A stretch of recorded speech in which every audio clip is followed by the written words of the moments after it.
Good evening, you're now with me, Lorenzo Isaac, for TVS Nightline. Here are the headlines for tonight. The Sarawak government is committed to strengthening Shariah enforcement agencies from time to time. The Islamic Affairs Department of Sarawak JAIS receives the Business Excellence Recognition under the Malaysia Productivity Corporation. AFFIN Bank launches AFFIN Defentium. It's a new private banking service designed for ultra-high net worth individuals.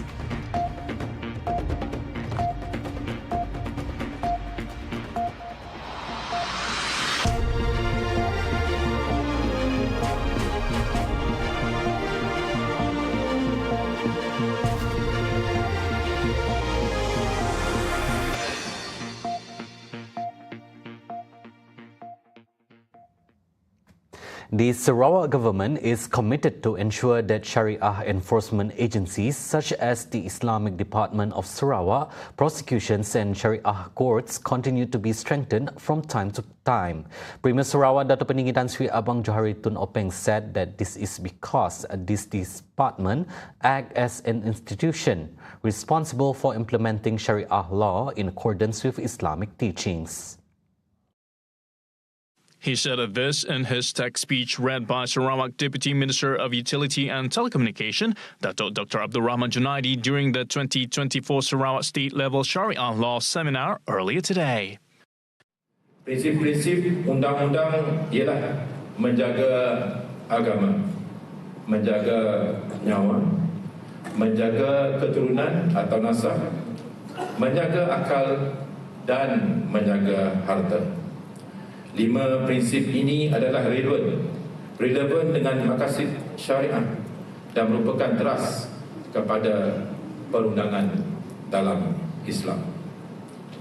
Dalam konteks ini, kita bertuah kerana mempunyai sistem perundangan Islam yang membolehkan umat Islam menjalani kehidupan berlandaskan tuntutan syariah. Ini termasuklah dalam hal-hal yang berkaitan dengan undang-undang keluarga Islam, zakat, fitrah, sedekah, wakaf, baitul mal, jenayah syariah dan yang lainnya.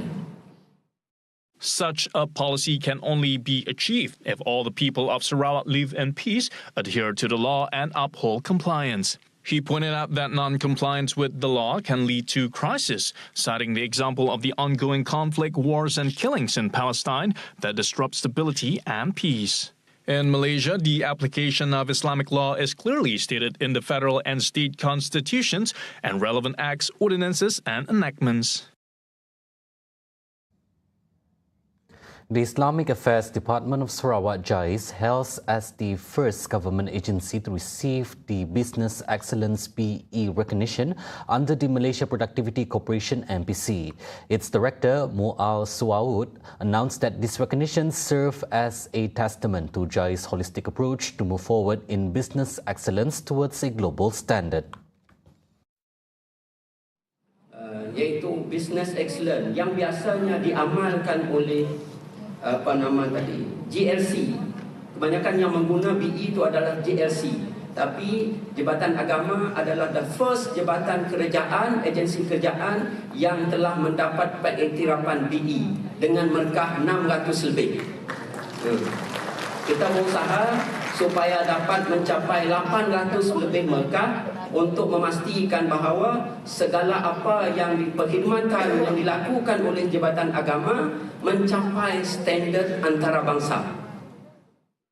In other developments, Suaud also said that JAIS Sarawak has set up the Sarawak Islamic Service System KISWA in efforts to facilitate online service dealings for Muslims without having to come physically to the counter. He added that all services with the religious department can be done online, as well as information on current developments of the Sarawak government through Sarawak ID. Previously, JAIS, through Science, established an online complaint system known as SHARIAH Offence Complaint and is expected to be fully implemented by mid-2025. AFFIN Bank Berhad earlier today launched AFFIN Defentium, its new private banking service designed for ultra-high net worth individuals. President and Group CEO of AFFIN Bank Berhad, Datuk Wan Razli Abdullah, said it aims to secure around 250 clients in its first year. So, we look at the success of AFFIN Invicta, and we have roughly about 20 billion under our AUM for AFFIN Invicta. So we felt it was the natural progression to move into private banking. And, as we did the big launch today, the brand is AFFIN Defentium. Defentium is from the Latin word, those that have become.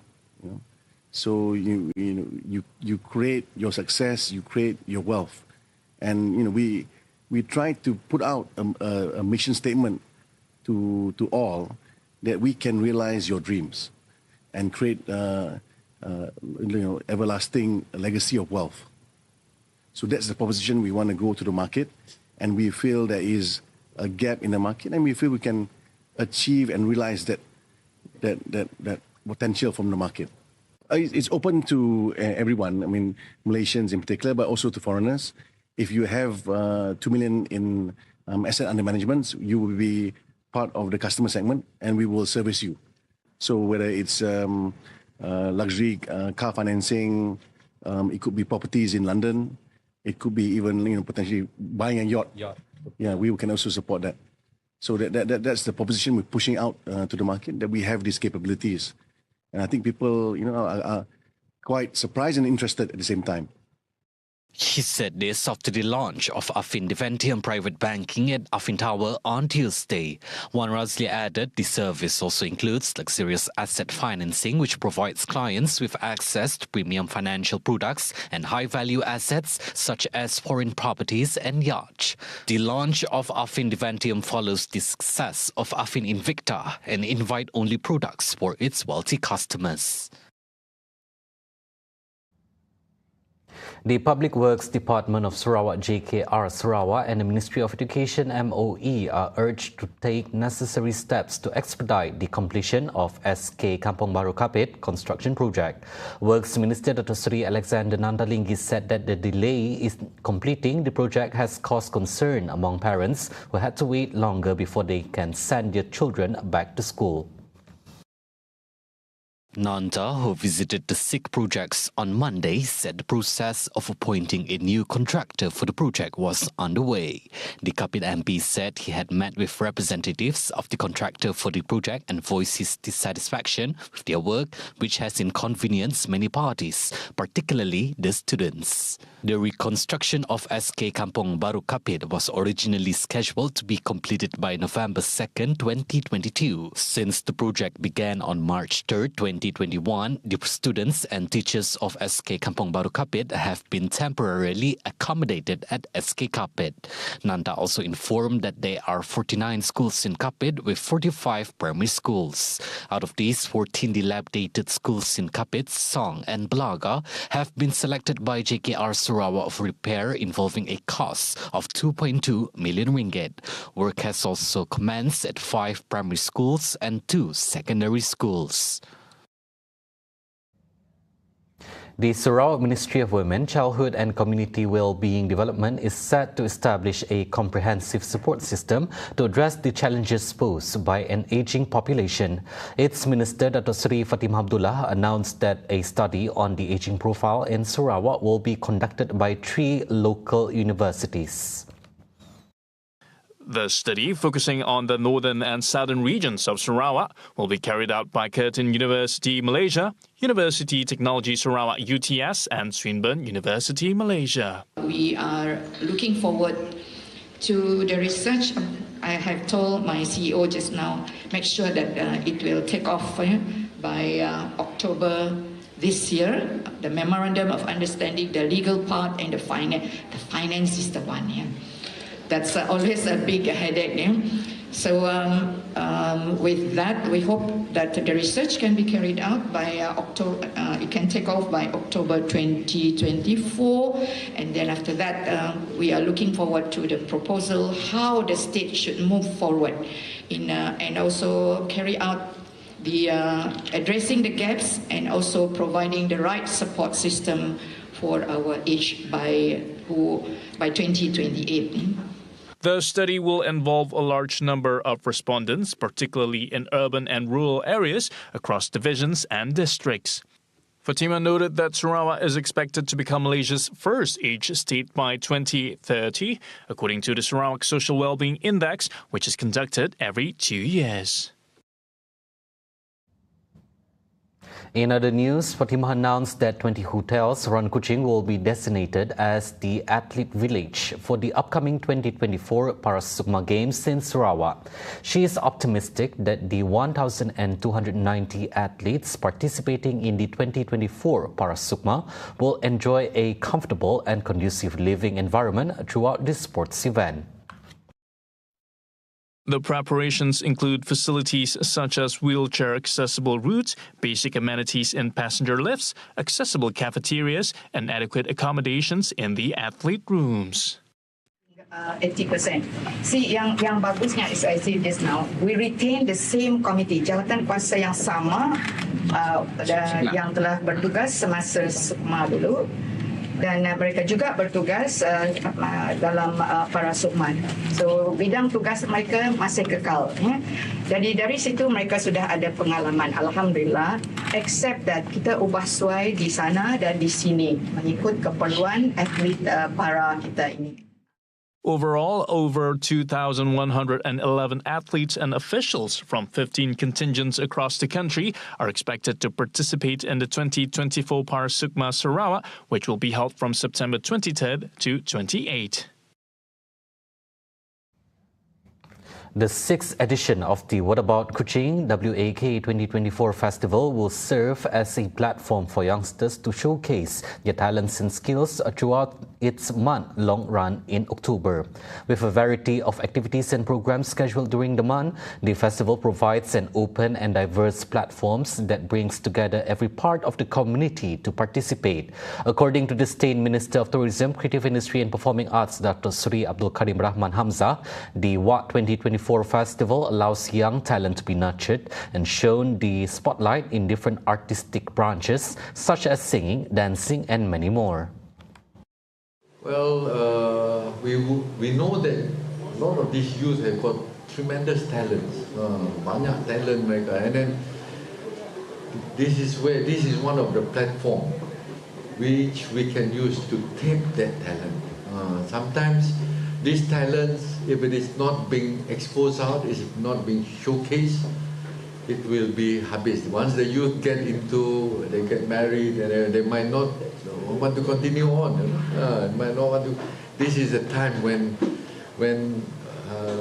they have that talent. There is this platform, which is 1 month, for them to showcase.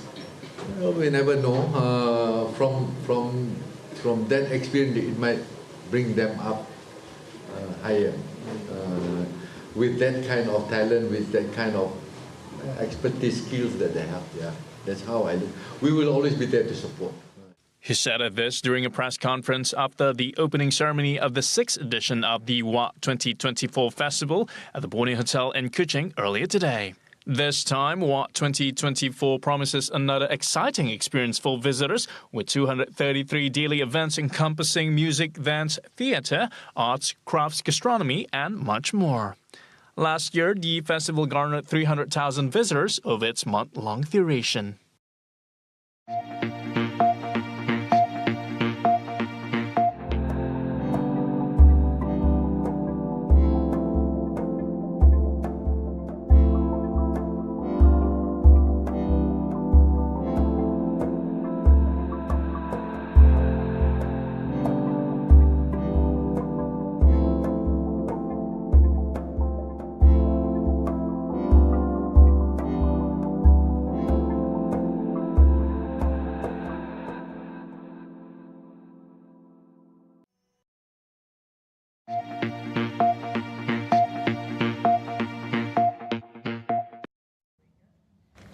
Welcome back. Prime Minister Dato' Sri Anwar Ibrahim will begin his 2-day working visit to Russia tomorrow, where he will attend and address the plenary session of the 9th Eastern Economic Forum EEF in Vladivostok.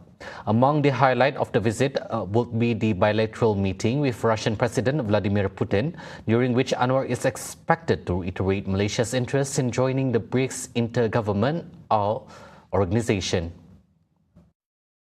Malaysian ambassador to Russia, Datuk Cheong Lon Lai, said this is Anwar's first visit to Russia since assuming office in November 2022 at the invitation of President Putin. A face-to-face meeting with Putin would also provide an opportunity for both leaders to discuss bilateral relations in trade and investment, higher education, technical and vocational education and training, TVET, agriculture and food security, tourism, as well as explore collaboration in new areas such as aerospace and advanced technologies. The EEF is an annual economic forum held in Russia's Far East region since 2015 to promote investment and economic development as well as international cooperation in the region. Meanwhile, a statement issued by Foreign Affairs Ministry today stated that Anwar's visit to Russia underscores the strong relations between Malaysia and the Republic and provides an opportunity for both nations to enhance bilateral cooperation for mutual benefit. In 2023, Russia was Malaysia's 8th largest trading partner among European countries, with total bilateral trade of 14.22 billion ringgit. The government will establish a secretariat for the rationalization of federal statutory bodies to address the issue of duplication of functions and save national funds. Prime Minister Datuk Seri Anwar Ibrahim said the secretariat will also ensure that no public officer commits corruption in their positions by implementing civil service reforms. Kadang-kadang orang anggap kedudukan itu sebagai suatu habuan dan mereka kadang mempamerkan kemewahan dari dana rakyat, dana negara. Oleh sebab itu pemantauan itu harus teliti, lebih teliti. Saya telah putuskan baru-baru ini untuk Kementerian Kewangan dan direstui kerajaan keseluruhannya membentuk satu kuasa dua hal. Maknanya jatuh kuasa mengemaskini rasionalisasi badan-badan berkanun. Ada badan-badan berkanun itu terlalu banyak dan bertindih dan sukar untuk rasionalisasi, maknanya nak dikurangkan, nak diperkemaskan. Anwar was speaking at the MOF Staff Assembly in Putrajaya earlier today. The Prime Minister said the reform measures included the appointment of chairman and board members in statutory bodies to ensure a better level of financial management governance. Besides, Anwar said that each individual should not hold too many positions and they should be given management and finance training. The Prime Minister also said an MOF officer would be stationed at each statutory body and government-related companies to monitor governance and prudent financial management. On Monday, Anwar hinted at September being a month of movement and more significant reform or renewal among civil servants. The proposal requiring plantation companies with expired land leases to return 20% of their land to the state government for lease renewal is still under review. Deputy Prime Minister Datuk Seri Dr. Ahmad Zahid Hamidi said that the proposal needs to first seek input from the state governments and specifically applies to plantation land. Tidak termasuk pelot industri, tidak termasuk kebun-kebun, tetapi ialah perladangan. Namun cadangan ini masih di dalam penelitian. He was speaking to the media after attending the conference on Asia Road Safety Cars 2024 at the Putrajaya International Convention Centre PICC earlier today. He said this in response to his proposal made yesterday, which stipulates that plantation companies and expired leases will need to return 20% of their land to the state government to renew their leases. This is because plantation management has long been profitable since the British colonial era due to the 99-year land leases. Commenting further, Ahmad Zahid stressed that the Bumiputra Economic Council is still reviewing the proposal before a decision is made. Yang Amat Berhormat Perdana Menteri adalah pengurusi Majlis Ekonomi Bumiputra dan ianya harus mendapat pandangan daripada kerajaan negeri kerana kuasa tanah adalah kuasa kerajaan negeri. Anwar Zahid also emphasized that the proposal was part of the government's effort to ensure that the returned land benefits the people.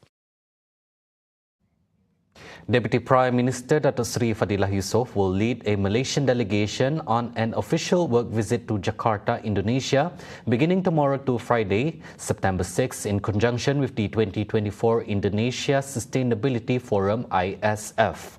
Fadilah, who is also the Minister of Energy Transition and Water Transformation, is expected to deliver a keynote address at the ISF at the invitation of the Indonesian government. His presence will strengthen Malaysia's image and role in the global sustainability and environmental agenda. It also reflects Malaysia's ongoing commitment to achieving net zero carbon emissions by 2050. In a statement today, the ministry said that Malaysia's stance in demonstrating an active commitment to the sustainability agenda and climate mitigation through many initiatives will be highlighted at the international forums such as the ISF 2024. Fadilah is also expected to pay a courtesy call on Indonesia's coordinating minister for investment and maritime affairs, Luhut Binsar Panjaitan, and is scheduled to meet with the Malaysian diaspora in Jakarta to share the latest developments in the country's energy transition efforts. National para-athlete Chieh Liek Ho secured Malaysia's first gold medal at the Paris Paralympic Games on Monday. Chieh emerged as the champion in the SU5 men's single physical disability category after defeating Indonesia's Suryo Nugroho.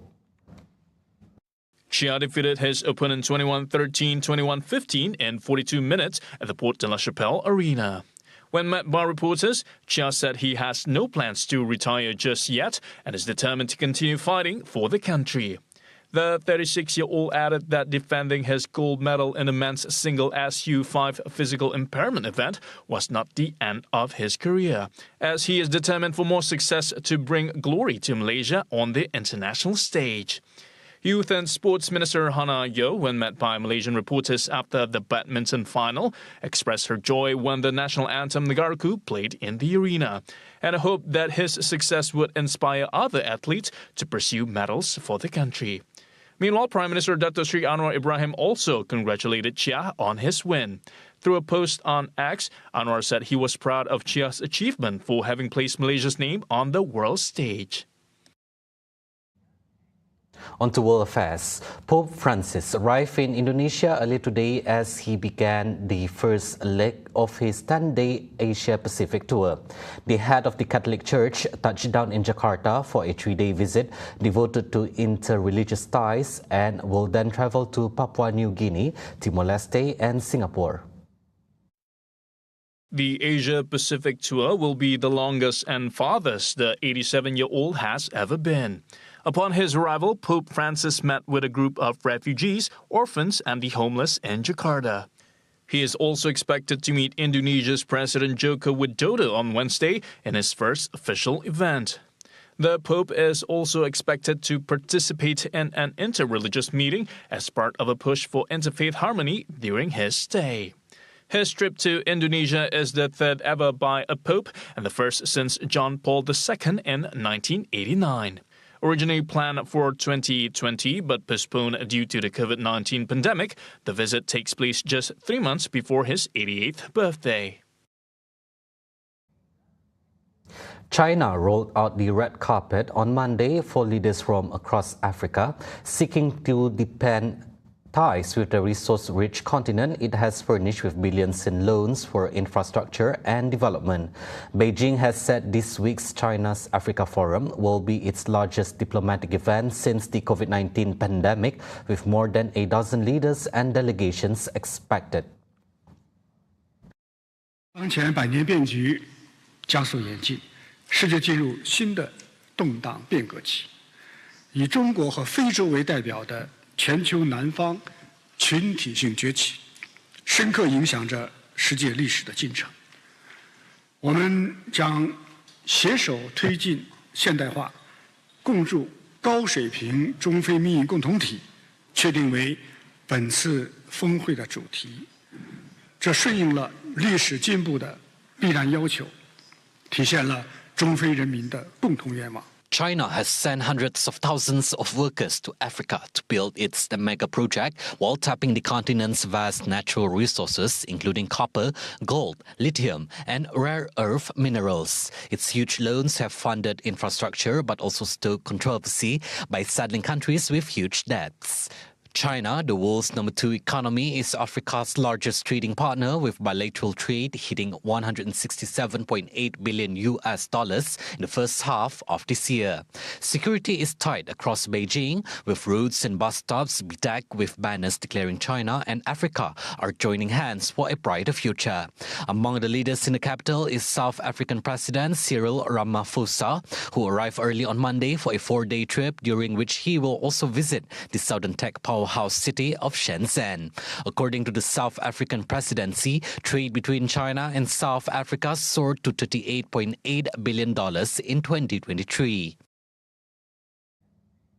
The Daesh terrorist group today claimed a suicide attack in the Afghan capital that killed 6 people a day earlier, saying it had targeted the Taliban government's prosecution service.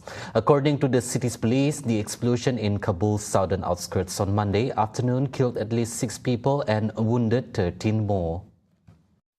The Daesh group's Amaq media wing said in a statement that the suicide bomber waited until the time when the prosecutor's employees were leaving their shifts before detonating in the middle of a crowd.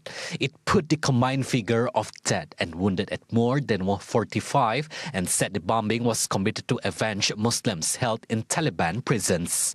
Afghanistan's Taliban authorities have declared security the highest priority since surging back to power following the chaotic withdrawal of US-led foreign forces 3 years ago.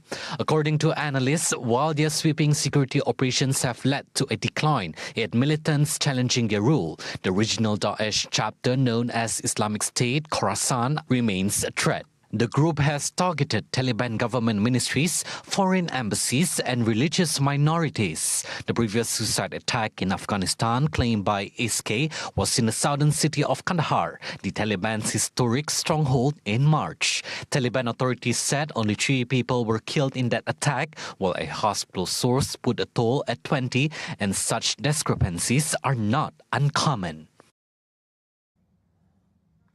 See the world closer with TVS as we bring you the latest news updates both locally and internationally. For more headlines anytime, anywhere, just head on to our official website at tvsarawak.my or follow us on our social media platforms at TV Sarawak. Those were the updates on TVS Nightline. I'm Lorenzo Isaac. Thank you for watching and have a good night.